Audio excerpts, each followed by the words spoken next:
أعوذ بالله من الشيطان الرجيم بسم الله الرحمن الرحيم الحمد لله رب العالمين والصلاة والسلام على سيدنا محمد وعلى آله وصحبه أجمعين رب اشرح لي صدري ويسر لي أمري واحلل عقدة من لساني يفقهوا قولي.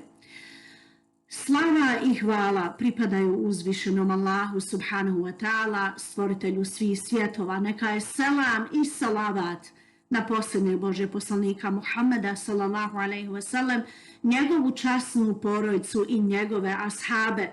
Molim uzvišenog Allaha subhanahu wa ta'ala da ovo naše kratko druženje bude korisno i vama i meni i da ako Bog da inša Allah ovo predavanje koje će biti na temu tefsir sure Teube, što u prijevodu znači pokajanje, da bude razgovjetno, učinkovito, da razumijete i ako Bog da inšala, ako se koristite, da podijelite sa svojim prijateljima. Samo na početku evo da kažem da je ovo jednostavno jedan mali pokušaj s moje strane da uradim tefsir sure Teube, što znači da je moja želja da se koliko toliko upoznamo sa sebebima, uzrocima objavljivanja pojedinih ajeta. I evo ja sam izabrala nekoliko ajeta o kojima ćemo nešto malo da govorimo i čitavu pouku sure Teube. Vama bi svima preporučila, draga moja braćo i sestre u islamu, da obavezno pročitate prijevod sure Teube kako bi mogli da razumijemo poruku i pouku ove sure, šta Allah subhanahu wa ta'ala nam govori i poručuje, šta je poručivao normalno ashabima za vrijeme Muhameda alejselama, ali i svima nama poslije njegove smrti. Pa evo da krenemo. Sura Teube je znači u prijevodu pokajanje.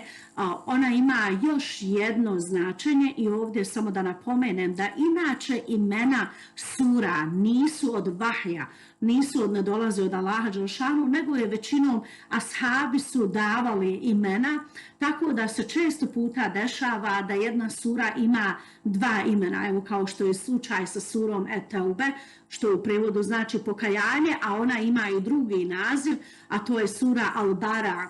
Sad, prijevod ove Al-Bara znači raskinuti, prekinuti, odstraniti. Ova sura ima 129 ajeta, objavljena je u Medini 9. godine nakon hidžre, znači preseljenja Muhameda sallallahu alejhi ve sellem iz Mekke u Medinu. I uglavnom ova sura je da napomenem 1 godinu dana prije smrti Muhameda sallallahu alejhi ve sellem. Ova sura je objavljena kao nakon bitke na Tabuku i objavljena je iz tog razloga da muslimani kada budu izvršavali hadž, kada budu obavljali hadž, da recituju, da uče ovu suru i da se ova sura proširi ne samo u Meki, nego po čitavom arapskom poluostrvu, jer ovom surom se jednostavno dokida se slavljenje ili veličanje ili obožavanje idola. Tako da Allah dželešanu u ovoj suri najavljuje da je 4 mjeseca ljudima koji nisu prihvatili islam, koji neće da prihvate Allaha subhanahu wa ta'ala kao svoga stvoritelja, nego su još uvijek se drže da su njihovi bogovi neuzbila, da su te statue koje su oni, idoli koje su oni pravili,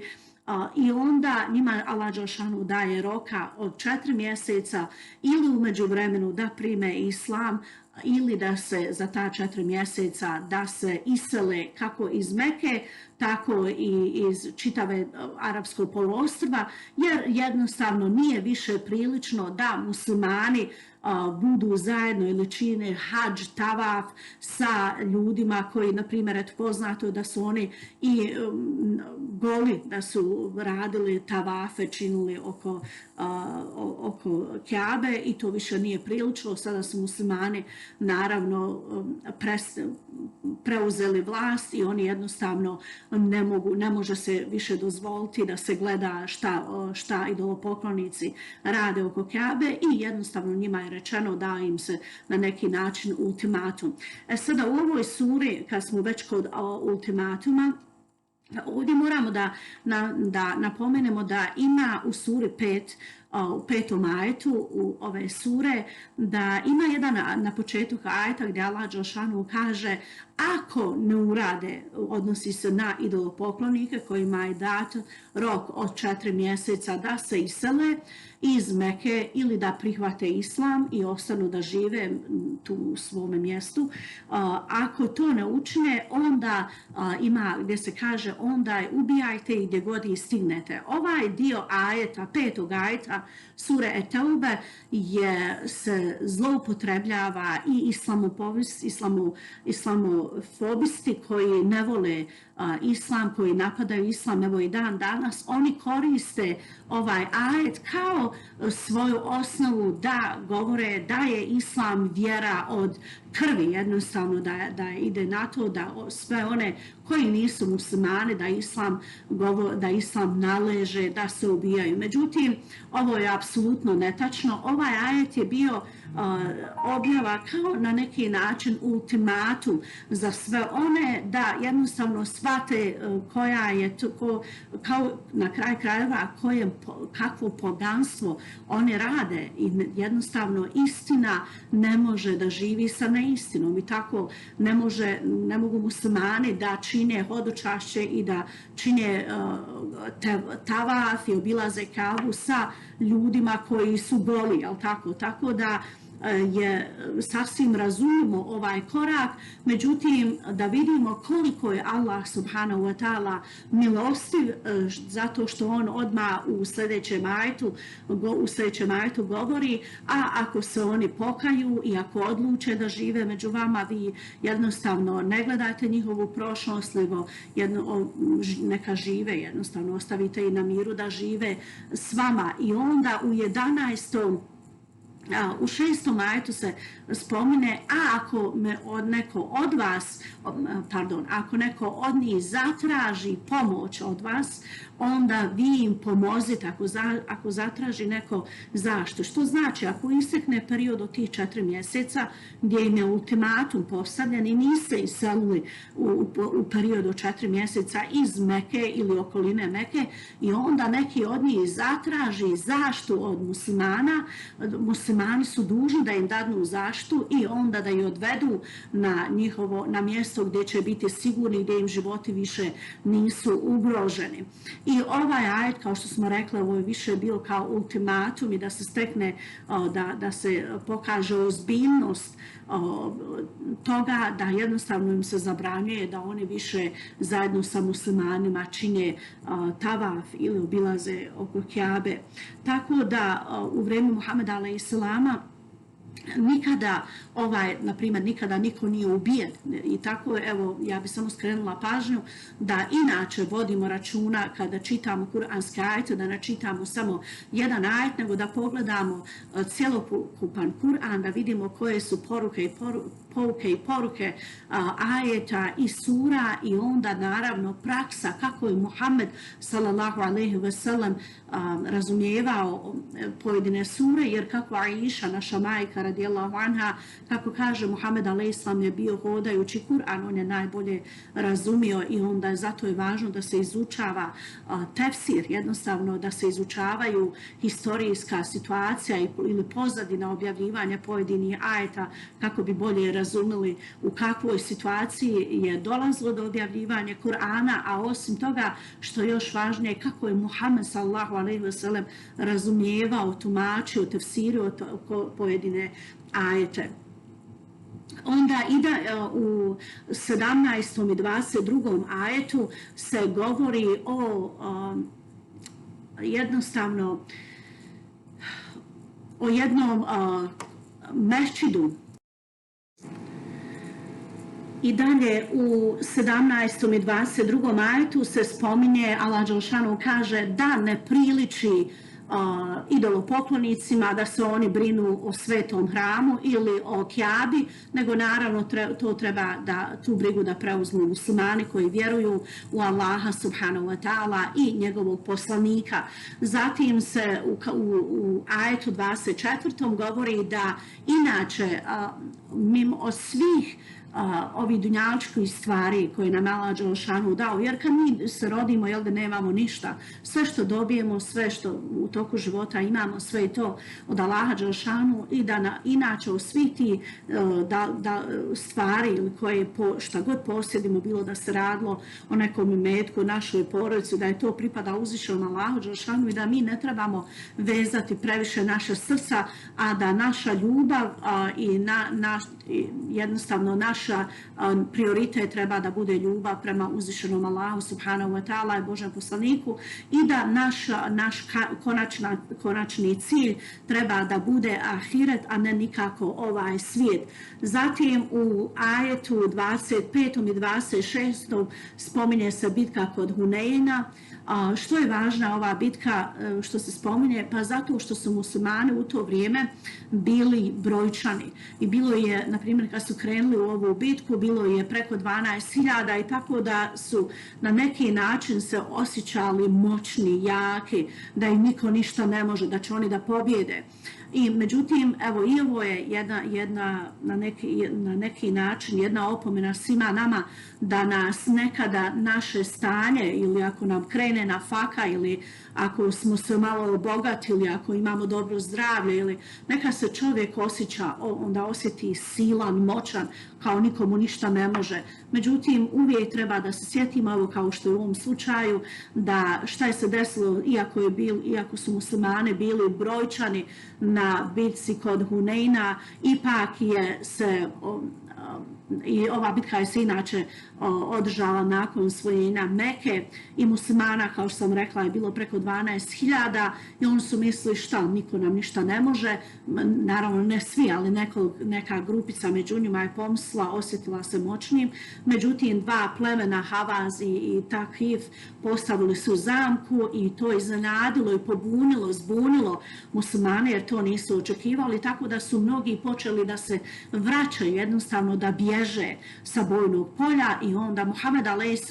je počeo da ih poziva, da ih zove vratite se nazad i ponovo je uspostavljen red i krenulo je se napred i naravno, alhamdulillah, oni su pobjedili u ovoj bitci, ali evo koliko je važno da nekad nam naše te brojke, iako su impotentni, iako je nam drago da imamo, ipak nisu tako važne, da uvijek moramo da mislimo da konačna pobjeda dolazi samo od Allaha subhanahu wa ta'ala.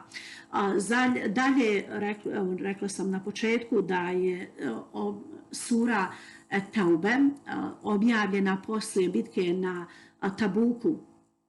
I šta je se desilo? Muhammed sallallahu alejhi ve sellem je naredio da se svi muslimani koji su spremni, koji su sposobni da idu u bitku, da se pripremaju za ovu bitku. Muhammed sallallahu alejhi ve sellem je naredio svim sposobnim muškarcima da budu spremni i da se pripremaju za bitku na Tabuku. U ovoj bitci je važno spomenuti da za razliku od drugih bitaka, Muhammed sallallahu alejhi ve sellem je najavio ovu bitku prije čak i mjesec dana nego što će doći do stvarne bitke iz nekoliko razloga, a između ostalog možda 3 glavna razloga su što se bitka će održati u toku ljeta, u stvari možda pred kraj jula, a inače dolazi berba datula i to berba od datula ili hurmi, to je jedini inkom, jedini dobitak, ekonomija koji su oni imali. Tako, na primjer, kod njih nije bilo mjesečnih plata da bi dobijali svakog mjeseca, nego su te berbe datula ili hurmi ili maslina ili šta je već bilo. Uglavnom, oni su morali da organizuju sa svojom familijom kako će da urade ili izvrše tu berbu da bi se iskoristila, da bi se moglo iskoristiti ti plodovi da se prodaju, jer će oni od toga živjeti maltene gotovo čitavu godinu dana. To je jedan od razloga. Drugi od razloga što je najavio unaprijed ured mjesec dana je stoga što je grad Tabuk udaljen od grada Medine i to je jedan od najudaljenijih bitaka koje će ashabi da vode i zato treba dosta vremena, dosta novaca, financije da se finansira. Jednostavno morali su da imaju dovoljno novca kako bi mogli da kupe kamile, jer bez kamila nisu mogli nisu mogli da idu na tako dug pohod. I treći razlog je što su se muslimani spremali za borbu protiv Rimljana ili Bizantije i to je bilo prvi put da je Muhammed a.s. zajedno sa ashabima pripremao se da ide u rat ili gdje će doći u borbe između muslimana i kršćana. Tako da je Muhammed a.s. na vrijeme najavio da se pođu svi sposobni muškarci pripremati, ako mogu da sakupe novce, da uzmu kamele, deve, jer bez njih ne mogu da idu i tako dalje. Među njima je bilo, tako da su ashabi iskreni vjernici, oni su gledali na sve moguće načine kako da se pripreme, jer su željeli da učestvuju u borbi, jer je na kraj krajeva to i naredba Muhameda sallallahu alejhi ve sellem da svi ratno sposobni muslimani trebaju da napuste grad i da idu da krenu u borbu kod grada Tabuka. Allah dželešanu u ajetu 75. i 77.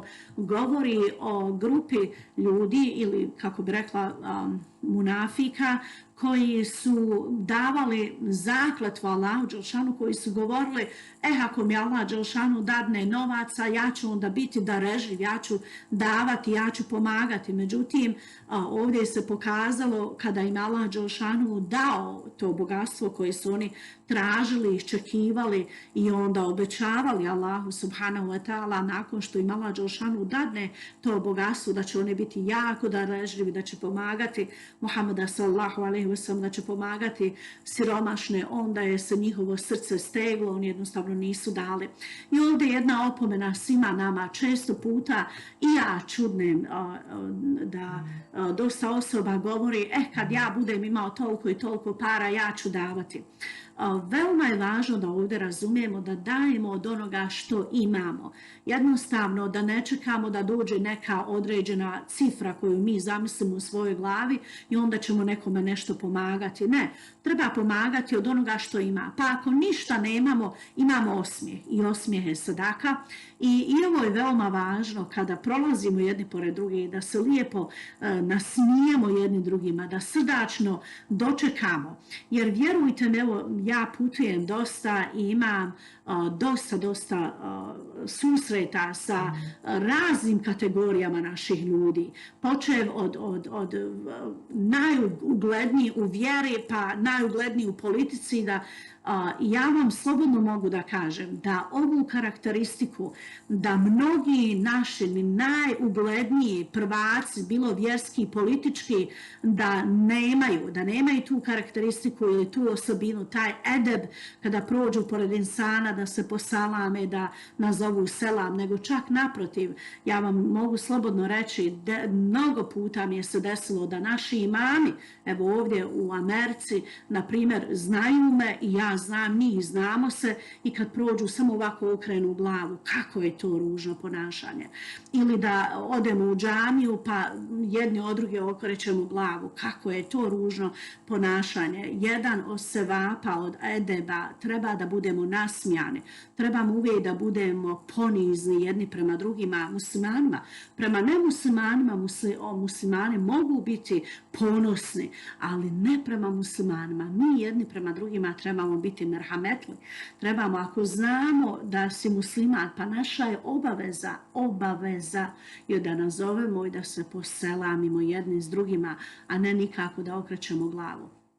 Eto, ovdje je veoma važno da se držimo toga jednog sunneta, edeba, da ako ništa drugo možemo se nasmijati, možemo lijepo se ispitati, nazvati selam i da vidite kako ćemo toj osobi koju tako pogledamo i kako pre svega izvršćemo svoju islamsku obavezu.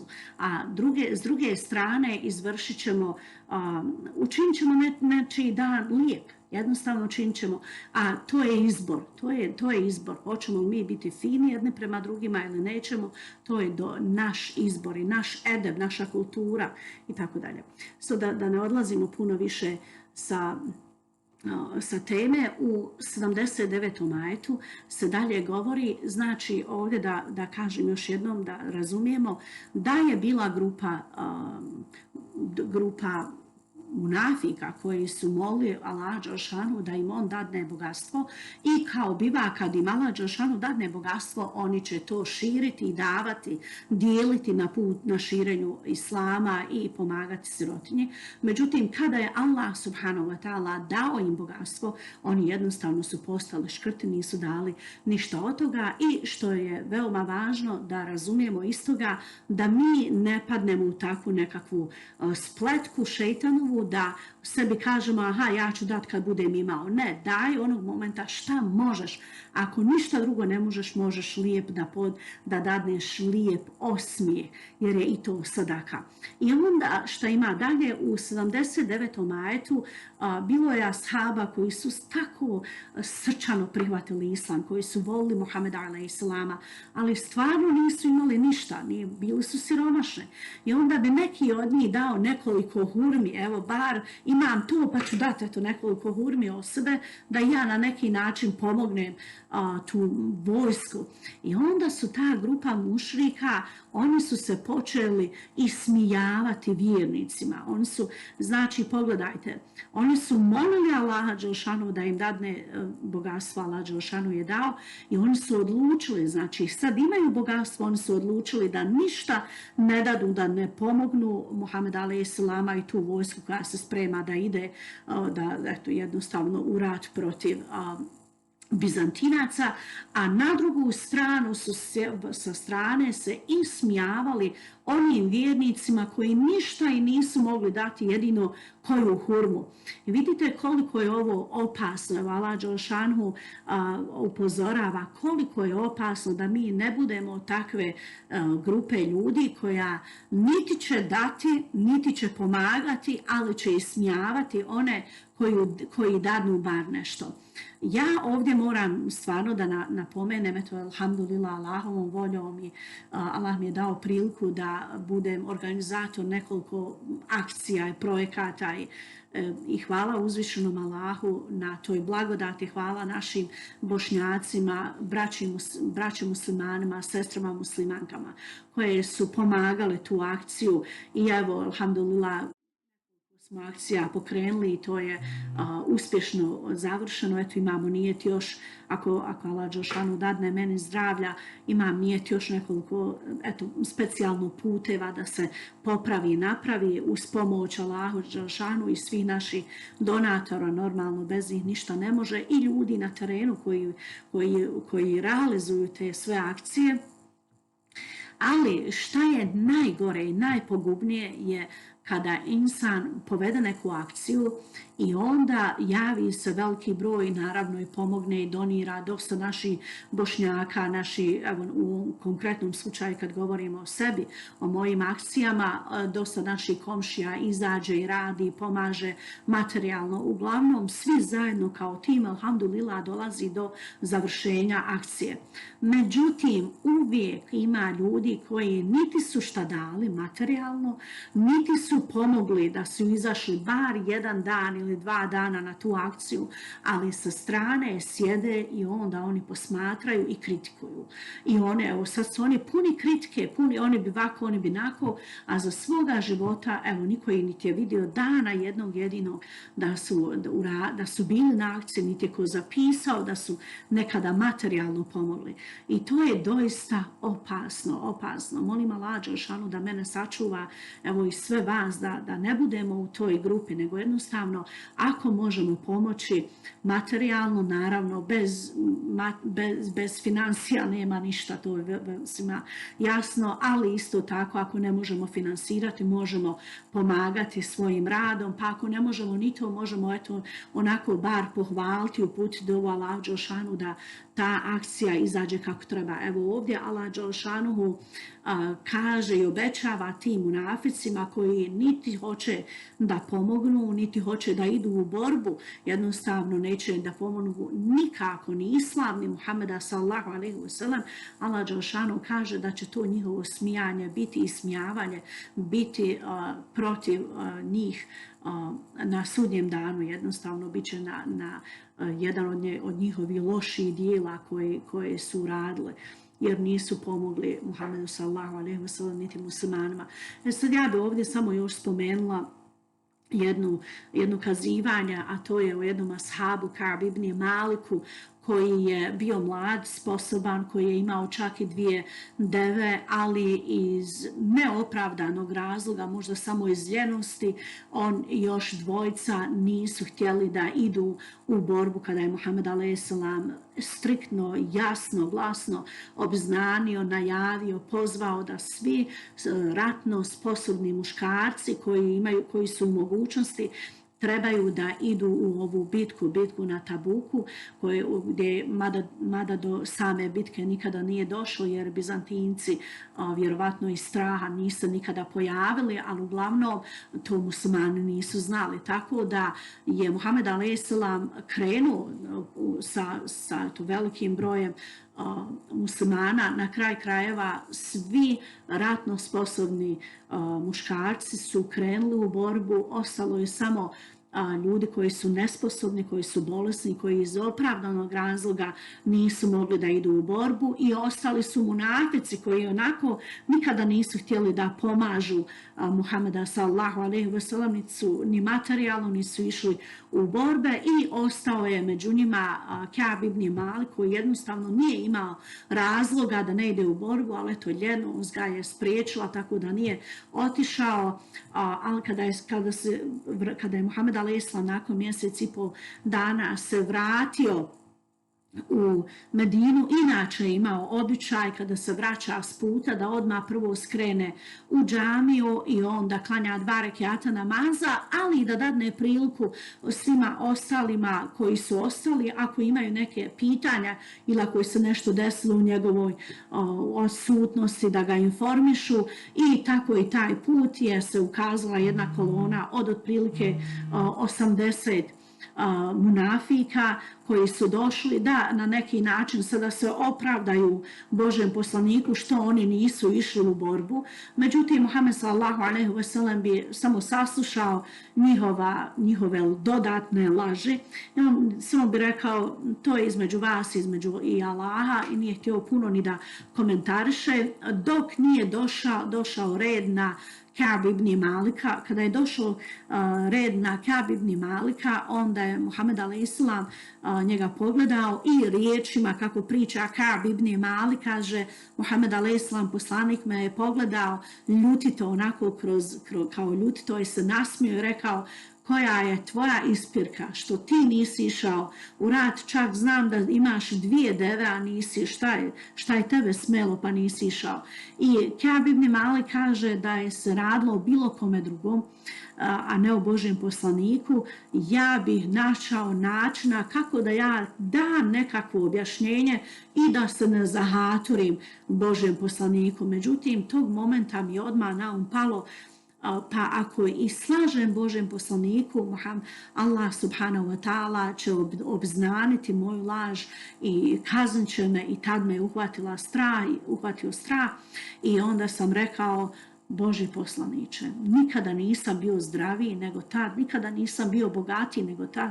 Ja jednostavno nisam imao nikakvog razloga opravdanog da ne idem u borbu, ali nisam išao i jednostavno molim Allaha da mi oprosti. Nakon toga Muhammed sallallahu alejhi ve sellem je rekao, istinu je rekao, znači svi ovi ostali 80-ak što je bilo, nikome ništa nije ni komentarisao, ali kad je ovaj rekao istinu, Ka'b ibn Malik, kad je rekao istinu da nije imao nikakvog opravdanog razloga da ne ide u borbu i da jednostavno moli Allaha da mu Allah dželešanu oprosti zato što nije išao, Muhammed alejhi selam je znao da Ka'b ibn Malik, da je on iskren vjernik, ali eto ipak nije išao i treba da čeka od Allaha dželešanu šta će mu se desiti. Onda mu je rekao, slobodno idi kući i onda čekat ćemo šta će Allah dželešanu da presudi. U međuvremenu, kada je on izašao, kada je Ka'b ibn Malik izašao napolje, njegova ta familija i iz njegovog plemena ljudi, on su došli oko njega i onda su ga svi onako jednoglasno napali. Pa što si ti morao da govoriš istinu, što nisi i ti kao svi ostali počeo govoriti, vidi sad si nanio ljagu na sve nas, sada kako smo mi u ružu, kakva je slika, šta oni sada misle o nama. Jer vidite, evo, iako je bio islam, još uvijek je bilo to jedno rivalstvo između plemena, tako da to pleme nije baš ga bilo briga za pravi cilj, nego je jednostavno daj da se ne ukalja ime te familije i tog plemena. I kaže Sa'd ibn Malik da Ka'b ibn Malik kaže, toliko su oni mene napali da sam ja jednog momenta pomislio, pa znaš šta, možda ja i trebam otići tamo pa da nešto smislim, eto da ne ukaljam tu svoje pleme i porodicu. I onda mi kaže, na um palo, pitao sam, pa dobro, je li još iko osim mene, je li iko ovako rekao da nije imao nikakvog opravdanog razloga, da ne ide u rat, a nije otišao? Kaže, jeste, rekla su još dvojica.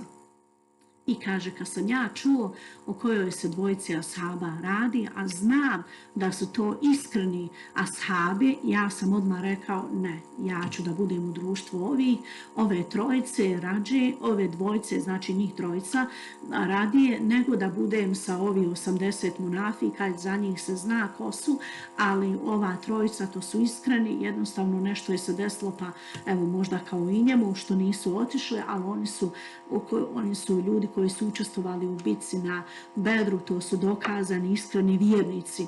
I ovdje isto evo svima i vama i meni da ukažem na ovu jednu činjenicu. Često puta mi idemo za većinom.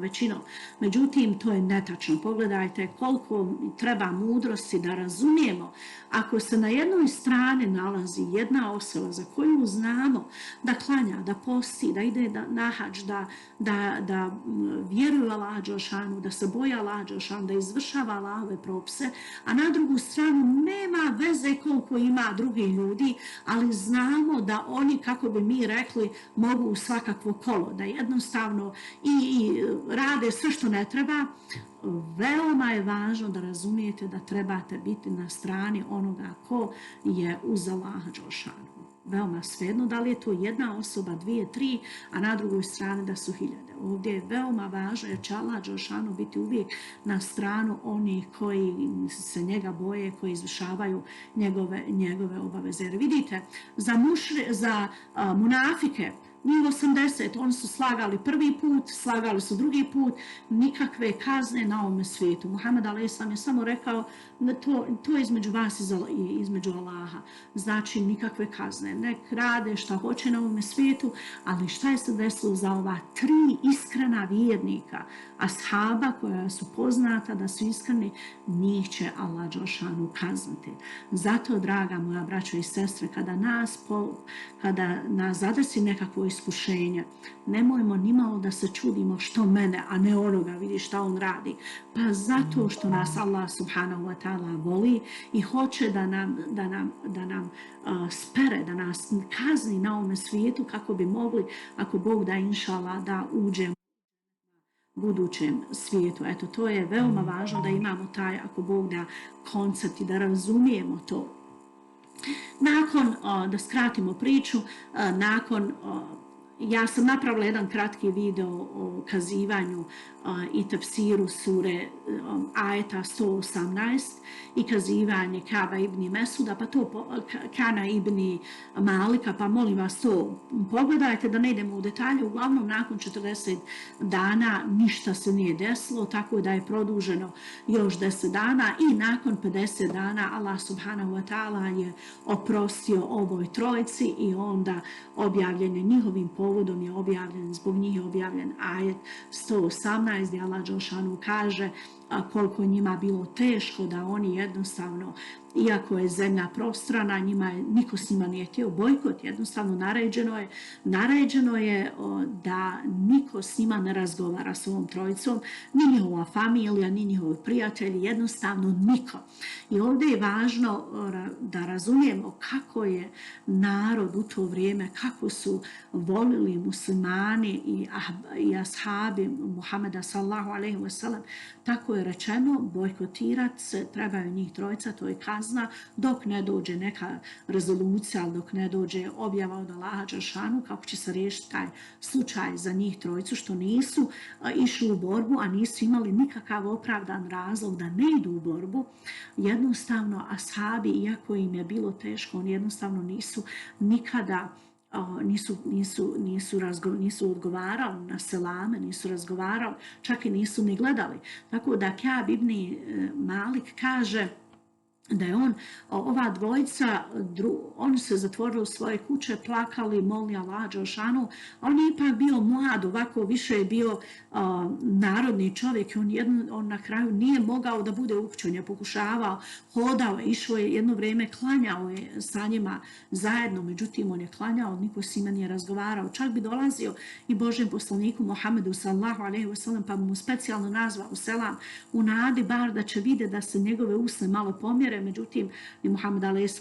jednostavno nije vidio nikad da su mu se usne pomjerile. I jednom je čak otišao svome prijatelju, rođaku s kojim je odrastao, s kojim je se igrao i došao je kod njega i rekao, pa deto, možeš li ti nešto sa mnom pričati? On je jednostavno više nije mogao da izdrži tu samoću, tu izolaciju, taj bojkot, to ignorisanje. I onda ovaj nije ništa govorio i na kraju je samo se okrenuo i rekao, Allah i Božji poslanik najbolje zna, i to je ovo Ka'ba ibn Malika, to je još više razočaralo, ponovo je se vratio i plakao je i molio je Allaha dželešanu za oprost. I ovdje da kažemo, mnogi psiholozi kažu da je jedna od najvećih tragedija ili kazni za ljudsku psihu, za čovjeka, je kad ga izoluje. Jer kaže, evo, na primjer, u samici zatvorenici koji budu dan, 2, 7 dana ili mjesec dana pa izađu iz te tamnice, pa kad izađu inače iz zatvora pa pišu svoje memoare, govore da bi rađe podnosili i to što su maltretirani na sve moguće načine nego tu izolaciju. A pogledajte, draga moja braća i sestre, mi se nalazimo u ovoj izolaciji gdje bojkotujemo jedni druge jednostavno ne našom voljom, nego je kogod nas je stavio u ovu situaciju da se ljudi da se udaljavamo jedni od drugih. Zato trebamo naći da budemo dovoljno mudri, da nađemo načina da ne prihvatamo ovo što nam se servira, da se jednostavno odvajamo jedni od drugih, da ipak imamo neku vrstu komunikacije jedni s drugima, jer ova situacija naravno vodi samo depresiji, vodi izolovanju i tako dalje. I nije nikako, jer ljudska priroda je takva da mi trebamo da se družimo, da komuniciramo i tako dalje. Zatim dalje se kaže u ajetu u 107. i 110. ajetu Allah dželešanu ukazuje na mešćidu ed-diraru, mešćid štete, nevaljalosti, zla. U 9. godini hidžre jedan od licemjera ili munafika, njihov vođa Abdullah ibn Ubej ibn Salol je planirao i u stvari napravio je jedan mešćid, jednu džamiju podaleko od džamije u jednom distriktu, u jednom dijelu Medine, i jednostavno iz te ljubomore koju je imao prema Muhammedu sallallahu alejhi ve sellem, što ga je narod volio, što je on bio Božji poslanik, nije mogao da podnese tu pažnju, tu njegovu popularnost, eto da kažemo, i uticaj koji je imao. On jednostavno, a naravno nikada nije ni primio islam zbog što je vjerovao u Allaha dželešanu i Muhammeda sallallahu alejhi ve sellem, nego je iskoristi tako da je odlučio da on na neki način da naškodi, da našteti i Muhammedu alejhi selamu i muslimanima, i da odvede jednostavno, da unese taj razdor, da podijeli muslimane. I naravno oni munafici koji su bili poput njega, on su krenuli s njime i za njeg, a oni pravi vjernici su ostali sa Muhammedom sallallahu alejhi ve sellem. Uglavnom Muhammed alejhi selam nije znao kako da se ponaša, šta da uradi u toj situaciji, i onda je Allah subhanahu wa ta'ala je obznanio da je to mešćid ad-dirar, mešćid štete, nevaljalosti, zla, i zabranjeno je bilo Muhammedu sallallahu alejhi ve sellem da ide u taj mešćid. Ovdje kogod imao se bavi humanitarnim ili stavi sebe na kako bi rekla, na uslugu narodu, da radi nešto ime Allaha dželešanu, od čega će više naroda imati koristi. Svako je prolazio kroz to da se javlja neka pozicija, da se javi jedna ili grupa osoba koja će unijeti smutnju, koja će na neki način vršiti obstrukciju ili izmišljat će laži protiv te osobe koja to radi.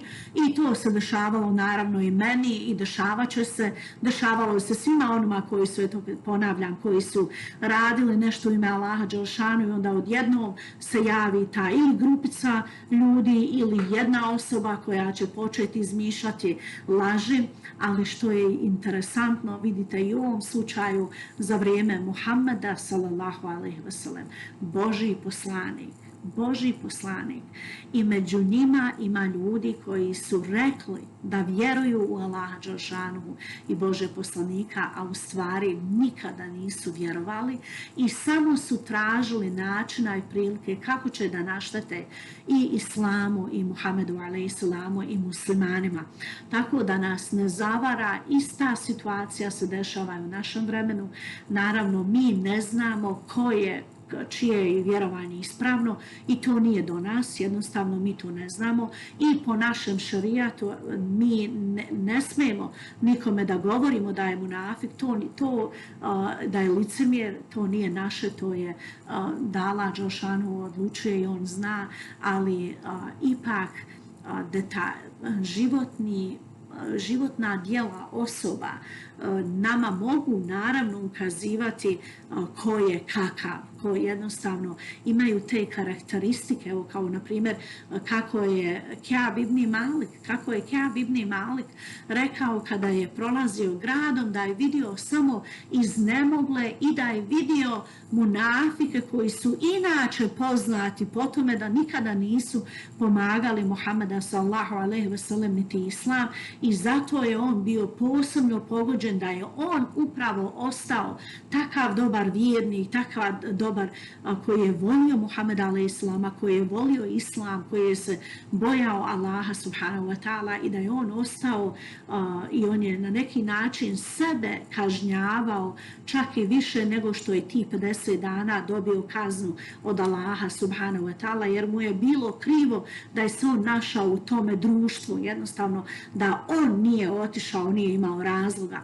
Evo i ovdje pogledajte ljubomora, zloba, šta može da uradi. To se konstantno dešava i na političkoj sceni kod nas u Bosni i Hercegovini, gdje ljudi se pretvaraju da su jedno i onda normalno kada osvoje vlast ili broj određenih glasova, onda pokazuju svoja prava lica i moramo, muslimani, moraju biti doista znani, mudri, da vjeruju Allaha dželešanu, da imaju znanje, ali i da imaju mudrost i opreznost. I ovdje posle u 122. ajetu Allah dželešanu kazuje i upozorava i govori muslimanima kad se ide u bitku da ne trebaju svi da idu u bitku istovremeno, jer ako poginu ili ako se nešto desi, da uvijek ima jedna grupa ljudi koja je stručna u vjeri, koja je poznata, koja zna nešto da radi što većina ne zna. Tako da